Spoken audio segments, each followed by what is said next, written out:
This year's running back class in the NFL draft is stacked with so much talent that some of these guys are going to be superstars. And others, well, they might be a little bit overrated. Now, I've been deep in the tape analyzing the film, the numbers, and the real impact these guys can bring to some NFL teams. And we're taking all that information and ranking the top 10 running backs in the NFL draft, starting right now with number 10. And number 10 is Bashaw Tutin out of Virginia Tech. He's a 5'9", 206-pound running back. That's what he weighed in at the NFL Combine. And this guy at the NFL Combine, I mean, that's where he made a name for himself. He wouldn't be probably in this top 10 without his showing at the Combine. Because if you watched his film, you knew he was fast, but you probably didn't think he was going to run a 4.32 40 time at over 200 pounds, the fastest running back at this year's NFL Combine. That is 100th percentile speed. Top 1% to ever attend the Combine. In fact, out of the thousands of players to attend the Combine, he is in the top 10 at the position ever. Now, that's when it comes to specifically his speed, but his burst was also great, 97th percentile according to Player Profiler. That's where we're getting these athletic testing numbers. Now, here's the deal. He started his first 2 years at a smaller program, North Carolina A&T, a branch of North Carolina. In 2021, he didn't do much his freshman year, but in 2022 is where he made his first breakout, if you will. He had over 1,300 rushing yards on 208 carries. He averaged 6.6 yards per carry and added 31 catches for 342 yards. So then Tutin ends up transferring to Virginia Tech, where he played his final 2 years. His first year there, he was solid, 863 yards with his receiving production, had about 1,000 yards, but then last year is where he really breaks out.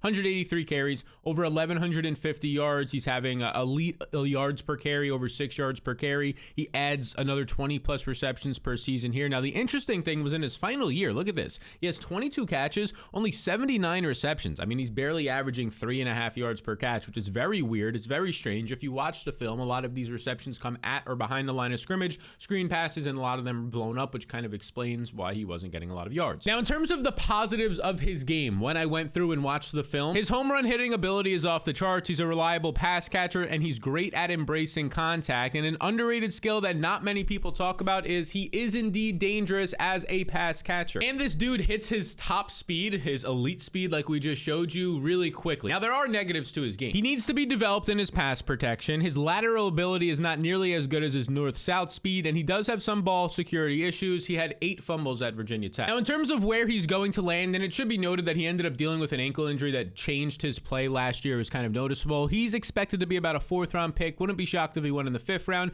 If we go over here, this is mockdraftable.com. Some teams that they think he could land on. The Broncos, who definitely need a running back. The Chargers, who did just sign Najee Harris, but they could be in the market for a running back as well. It's just a 1-year deal for Najee. Washington Commanders makes some sense there. They do have Brian Robinson, but again, they could use a change of pace. The Patriots, okay, Ramondre Stevenson's contract he signed last year. We don't know about that. So there's a lot of different teams here. I think teams like the Steelers need a running back next to Jaylen Warren. The Bears could potentially use a running back, and some of the other teams we just mentioned. Now for the number 9 running back, and that's going to be Cam Skattebo. You probably know this name if you watch the college football playoff because he was very good, specifically in his game against Texas in the semifinals of that one out of Arizona State. He's a 5'10", 219-pound running back, and I know what you're saying. How could he be number 9 on this list? He has to be a top 5 back in the class. Trust me, this class is so loaded. If you really wanted to make him number 8, 7, maybe number 6, but I probably wouldn't go there on this list. I wouldn't argue too much with you, but he's my number 9. Now, Skattebo didn't run at the NFL Combine, and that made a lot of people question, okay, is this guy just not fast? Which if you watch his film, you would think, okay, yeah, he's probably not the fastest, but his burst was elite.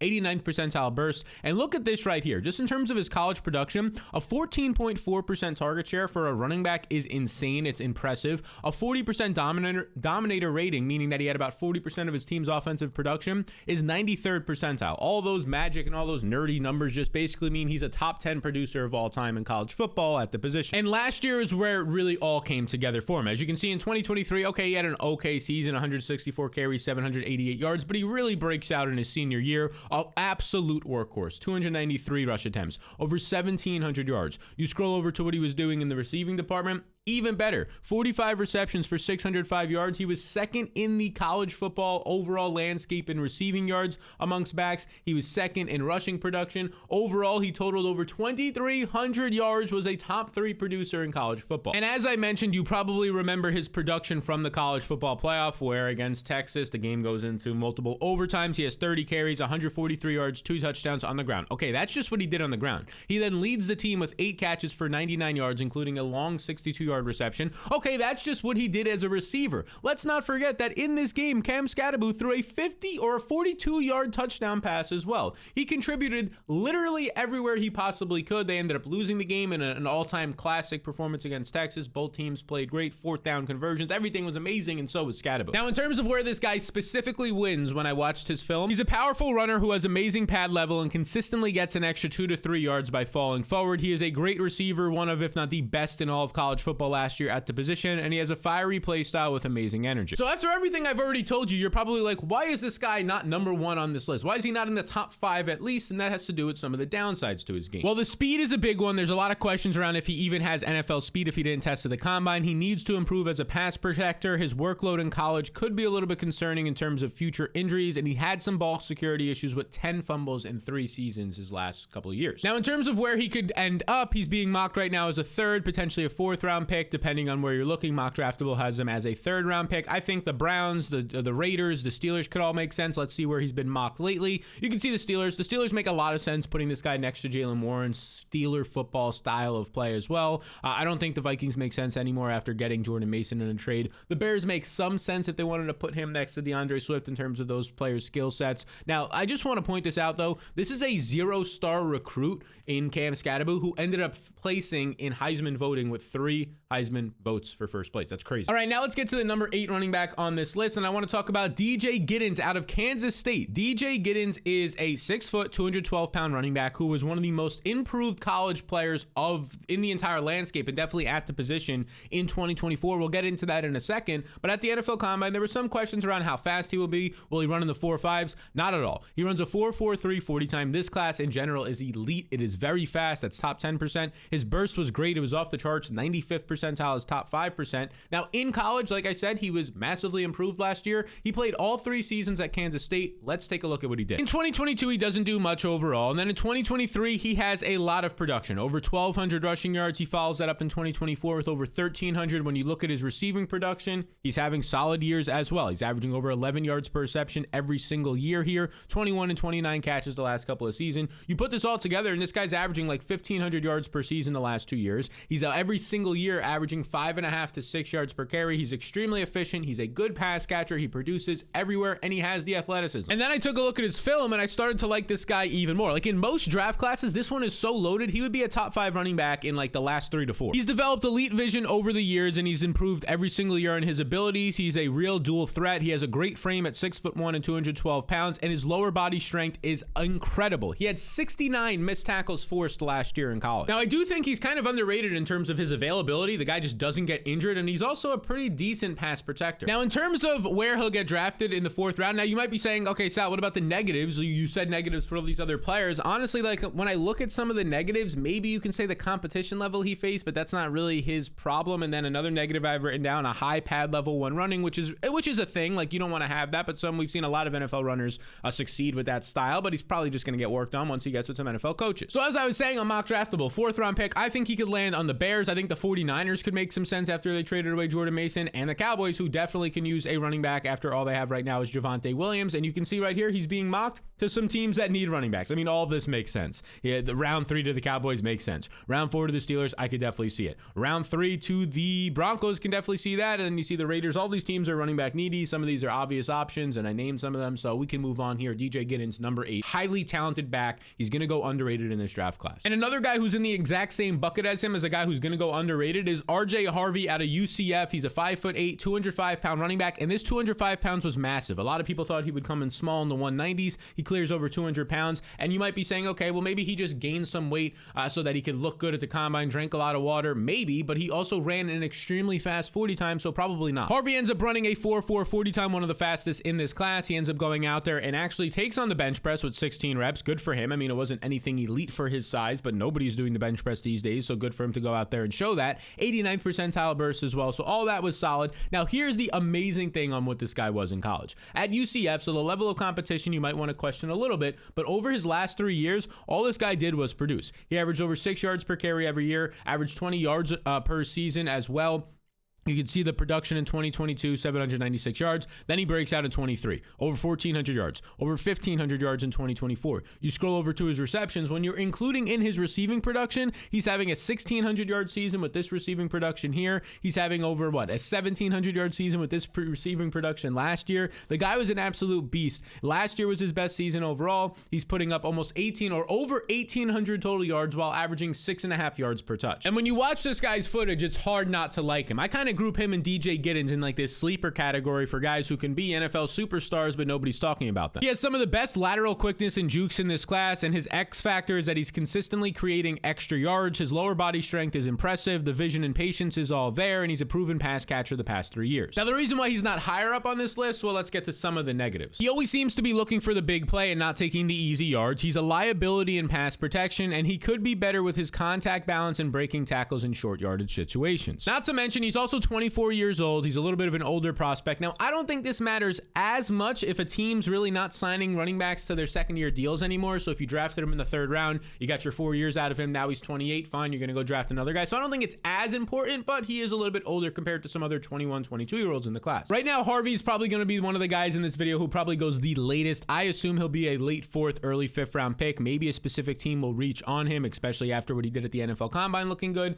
Now, some teams he's currently being mocked to. It's a little bit all over the place here. The Chiefs are still on this, which they could use a running back, but they have Pacheco. They're re-signing guys like Kareem Hunt, right? They ended up going out there and getting Elijah Mitchell, so probably not. The Giants do make some sense. Tyron Tracy was impressive last year, but again, it's just one running back, and Tracy himself was a 5th round pick. No reason they can't bring in competition. Rams wouldn't make too much sense to me with Kyron Williams and Blake Corum there. The Colts would make sense, though. Jonathan Taylor, obviously getting a little bit older, not a lot of competition behind him. The Colts could be a really sneaky fit as well for RJ Harvey. He kind of complements Jonathan Taylor's skill set, especially if Daniel Jones was to be the quarterback and not Anthony Richardson. I do like that fit. Now we got to get into the number 6 prospect, which I think this guy could be in the top 3 for a lot of people, and I wouldn't bat an eye. This is how good this class is. The top 6 running backs. I would say the top 2, if I had to put it this way when we get there, the top 2 are kind of in their own tiers. Number 1's in his own tier, number 2's in his own tier. 3 through 6 can all be mixed up, but I feel good about this guy being 6. And it's Kaleb Johnson out of Iowa. I mean, he's just a truck. 6'1", 224 pounds. This guy's an absolute freak in terms of size when you see him out there. His athletic testing, not the greatest. He ran a 4.57. People were wondering, why the heck did you even run? Compared to all these other speed demons out there, that's average. It's not terrible speed. Like, it's not like it's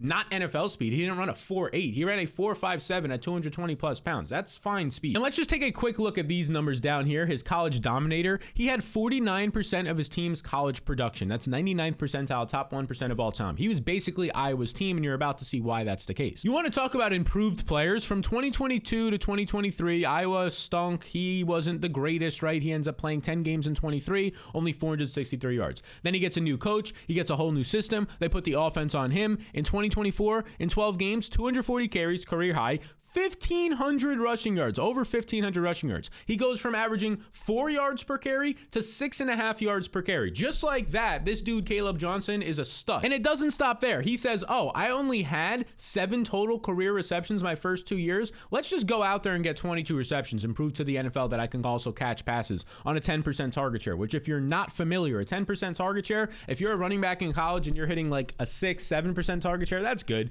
8 to 9%, great. 10 plus, awesome. He literally added 1,000 rushing yards in his final year, his new career high. It's insane. He was the most improved back. We talked about DJ Giddens' skill set improving. In terms of production, Kaleb Johnson was the most improved when it comes to producing, and here's what his film showed me. He's an impressive workhorse who got stronger into games, kind of like Derrick Henry. He averaged 5.8 yards per game in fourth quarters. His explosiveness and big play ability is evident. He is a great leader as well. He was amazing after the contact, 4.42 yards after contact, and he's also good behind the line of scrimmage. He has a little bit of shake for his size. But he's 6th on my list, and why? And as I'm saying this out loud, I'm like, damn, I got to get this guy to number 5 or number 4, but I just like those guys so much more than him for some reason, and you're going to see that reason in a moment, but let's get to some of the negatives. He's not the fastest player. He did struggle in pass protection, even though being a bigger back, and he does lack creativity and improvisation. So what does that mean? It basically just means like he can get going downhill and get going downhill quick, but he can't make stuff up on his own. He's still a talented enough player that I'd be shocked if he doesn't go in the 3rd round, and honestly, I can see him still being a 2nd round pick. He's going to be the number 3 running back on some team's board. Heck, heck, maybe even the number 2 on there.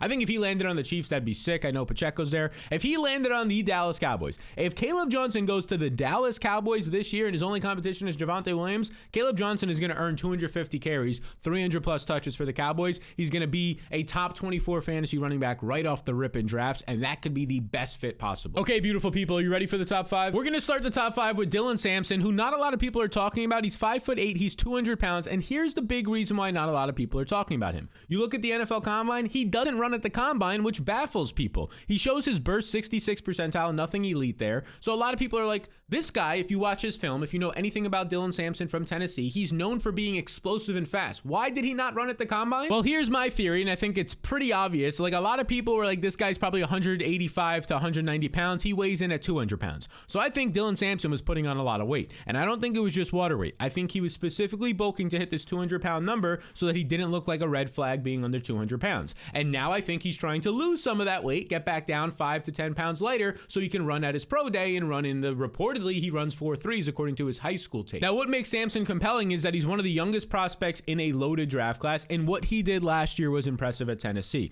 Now, his first couple of years there, 2022 and especially 2023, he was dealing with other NFL talents. Jalen Wright, the Miami Dolphins rookie running back last year, was there in 2023, and despite that, he still has 100 carries, goes for over 600 rushing yards, averaging about 6 yards a clip. Last year, he's finally the workhorse over 13 games, 258 carries, 1,500 rushing yards, as you can see right here, and then he adds in another 20 catches for 143 yards. He's not going to be known for his pass catching abilities, but he's known for his explosiveness, his speed, and once he became the workhorse last year for Tennessee, he took off. He also showed steady improvement each year as that workload increased, and here's what I saw in his film. He has blazing speed and quickness. He's shifty, regularly making defenders miss. His jump cuts and jukes are basically incredible, and he has awesome decision making at just 20 and a half years old. And despite being a little bit of a smaller build, he doesn't shy away from contact. The stat I have right over here is 929 of his 1,491 yards came after contact. After contact, that much of the production, like 75%. Now, as for his negatives, and there's not going to be as many as people will think, and he's in the top 5 for a reason, but of course there are some flaws. There are a little bit of concerns of his durability when you look at his size and his pass protection concerns. He has some ball security issues. He lost 4 fumbles in 2024, and he's limited in the receiving game despite some other people his size. And that's really the biggest thing that I personally saw from this. I had to grab the mic. I was looking at the wrong camera there. Apologies. We're not the most professional bunch here, but we tried to be. But I was expecting if a guy's like 190 to 195 pounds, this explosive as a rusher, like surely as a receiver, he's going to be dynamic, and he just wasn't. I came in here thinking he was going to be like Bucky Irving, that lateral quickness, Devon Achane, that's the smaller size, but explosiveness, especially as a receiver, and I just didn't see it. Hopefully it could translate to the NFL. Samson right now on Mock Draftable is being projected most often as a 3rd round pick. I do think that makes some sense. I think he could even go in the 2nd round, and the teams that he's currently being mocked to, I think the Saints and Colts make a lot of sense. We're seeing the Colts right here, so I'll focus on that. Broncos can make some sense as well. Colts would be an awesome landing spot. We said it earlier as well for some other players in this one, like an RJ Harvey. I think this would be another situation where it would be an awesome landing spot. Maybe a little bit less so because Jonathan Taylor isn't known as much of a pass catcher. We're not getting much of a pass catcher here, so I think Harvey would be a better fit there. I think the Saints make a lot of sense next to an Alvin Kamara who's aging now, just signed a 2-year deal, but he's aging out. Okay, to number 4 we go, and we're at the Ohio State guy. This man, Quinshon Judkins, I mean, such a riser after the NFL Combine. 6 foot, 221 pounds. So we know he's stacked in terms of size. He goes to the Combine, and let's just get this out of the way. He was being comped a lot, including myself, to David Montgomery, and a lot of people were comparing him and TreVeyon Henderson to Montgomery and Gibbs in the NFL. And his own coach even said that, Ryan Day, in college when Judkins ended up coming over. But Judkins is not David Montgomery. David Montgomery was a slow running back, at least at the NFL Combine. And Judkins blew me away, and I think a lot of people, by running a 4.48 40 time at 220 plus pounds. That's 91st percentile speed, meaning top 10% of all time. His burst, his lateral quickness, his jumps, his explosiveness, 94th percentile. All of this is great according to Player Profile. Judkins is a much better athlete than we knew, and we already saw the college production was there. Let me show you it. You probably remember him from maybe the college football championship, where on 11 carries, he had 100 yards and 2 touchdowns, and then he also contributed as a receiver, 2 catches for 21 yards. So the guy only has 13 touches. He's going for 130 yards and multiple touchdowns in the biggest possible game in a tough matchup against Notre Dame. He didn't care. He still got it done. ton. Now, he started his year the first 2 seasons at Ole Miss, believe it or not. He was actually a transfer last year to Ohio State. And at Ole Miss, he was a workhorse. 274 carries, 271, 1,500 yards, 1,100 yards, 17 touchdowns a season if we scroll over here. Receptions as well, 15 and 22. He then transfers to Ohio State his final year, where he has to compete with senior TreVeyon Henderson, who's an explosive running back, also going to the NFL this year. So he only gets 194 carries because he's splitting touches. Barely tops 1,000 yards. Has 16 total touchdowns. His overall production dips in this one, but because his carries were going down. He was competing with another NFL talent in Henderson. But he still posted career highs in the receiving department very quietly, and he still averaged 5.5 yards per carry. And his film was still impressive. He's a physical runner who has great contact balance for his size. He's a patient back, and he's able to hit his holes. He's actually elusive despite being 220 pounds, and he has great burst. And I actually think he's going a little bit underrated in this year's draft class because he showed flashes on his film as a receiver last year. He could be a 3-down back. He could be somebody who picks up yards after the catch. Now, there weren't a lot of things that I didn't like about Judkins, but I did have 3 points to list. He can be a little bit indecisive. He is very average as a pass protector, and his pass catching, although it improved last year, it still has some ways to go. I think the potential landing spots that would look great. I mean, Judkins on the Steelers would be incredible. On the Browns, I could see it making some sense too. Currently projected to be a 2nd-round pick. I think he has a 1st-round talent who's going to go in the 2nd round. In my opinion, he'd be maybe a late 1st-round pick in any other class. This one's just loaded.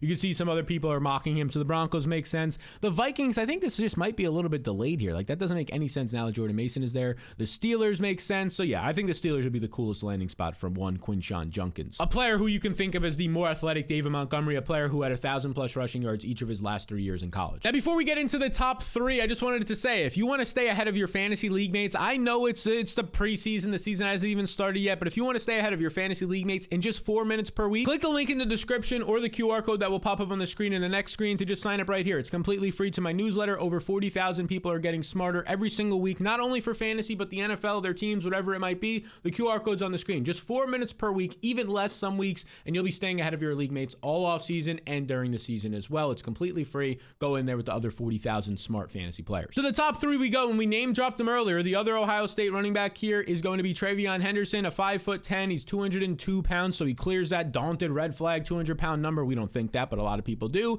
And the nice thing about TreVeyon Henderson is that we got to see it all from this guy. He spent 4 years at Ohio State. We have a ton of film on the guy. We have a ton of ways to kind of analyze his game. And we can start at the NFL Combine, where we knew this guy was fast. He runs a 4.43 40 time, and it's crazy. A 4.43 is top 8% of all time at the Combine, but in this draft class where guys are running a 4.32, everybody seems to be running a 4.4, like it just kind of goes unnoticed. It's still very impressive. And then you combine it with his 91st percentile burst score. All of this is awesome for him. He looks like an elite athlete, and in his senior year, again, this is a 4-year player, in his senior year last year, despite battling next to Quinshon Judkins, on less carries, he basically puts up the same production as Judkins. He's averaging almost 7 yards per carry. He actually averaged last year 7.1 yards per carry, a career high. He added 27 catches as well for 284 yards. He was great as a receiver, very underrated as a receiver, I would say. And if we were to compare him to Judkins himself, well, Henderson was just the more efficient running back, and he got more receiving volume. Now, you might remember all the way back in 2021, coming out of the pandemic, you get TreVeyon Henderson looking like the next star. In his freshman year at Ohio State,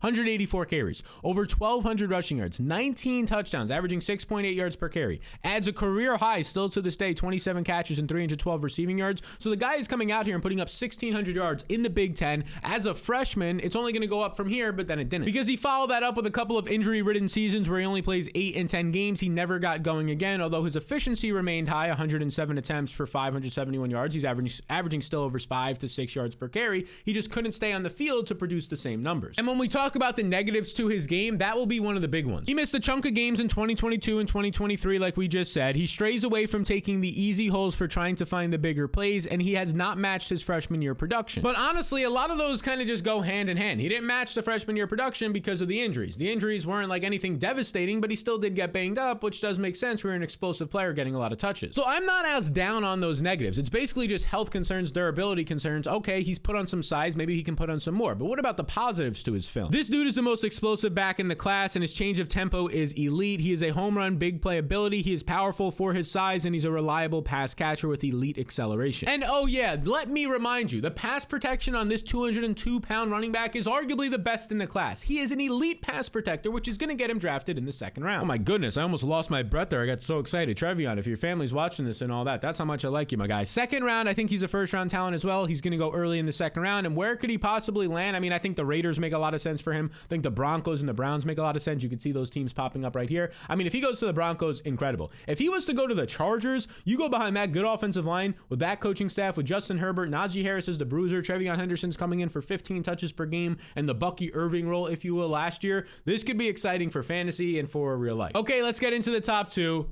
Omarion Hampton's the number one running back in most draft classes, but we just have a historic player that we're going to get to at number one in this one. 6 foot, 221 pounds. Omarion Hampton goes to the NFL Combine. A lot of people thought he was athletic. They didn't know he was this athletic. 4.46 at 220 plus pounds, 93rd percentile speed, 92nd percentile burst. Everything looks great for this guy. He can catch passes. He can produce. Let's show you what he did in college at UNC. Okay, so in 2023, he finally gets his first big workload in 2023 with Drake May. He gets 250 carries, goes for over 1,500 yards. Drake May's now gone. There's some concerns over a new quarterback coming in, new coach, new program, whatever it might be. 281 carries, he becomes more of a workhorse. Over 1,600 yards, he puts up even more production. You scroll over to his receptions, career highs, 38 catches, 373 yards, 11% target share. Everything is elite. The guy's still just 21 years old. All of this looks amazing for Omarion Hampton. Again, the number one running back in like the last 5 draft classes, basically dating back to Bijan's, and then before that, dating back to Saquon's, is this guy. But sadly, Ashton Jeanty, and we'll get to him, is in this draft class. But the positives to Omarion Hampton's game, they so far outweigh the negatives because there's basically no negatives. Let's talk about the positives. He's a tenacious finisher. His core strength, his balance, he's always falling forward for extra yards. He's great at finding and attacking holes, a very fluid runner. He is lightning fast for his size.